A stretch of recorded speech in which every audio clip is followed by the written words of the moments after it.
Nouveau bilan lecture et c'est parti. On commence chez Mangetsu avec le premier tome de Pumpkin Night. Je suis absolument convaincue par la couverture. J'ai plutôt bien aimé la lecture où on traite de harcèlement scolaire et il y a certaines questions qui se posent. Par contre, j'imaginais vraiment une série courte et je vois que c'est 7 tomes toujours en cours. J'ai un peu peur que ce soit trop long, mais ce sera à découvrir, je vais continuer.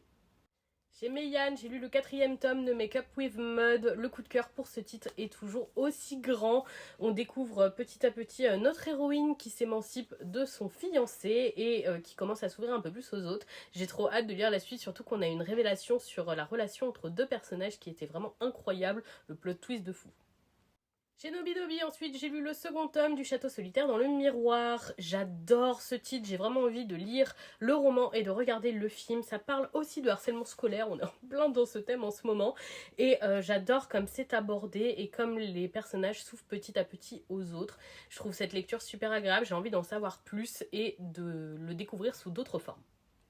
Chez Pika ensuite, j'ai lu le troisième tome de Gachi Akuta que j'ai beaucoup aimé. Je trouve ce shonen vraiment très efficace. Je suis très fan des dessins et l'histoire est très prenante. On a pu découvrir nos antagonistes et leur puissance de frappe qui est assez impressionnante aussi. De superbes combats, j'ai adoré ma lecture.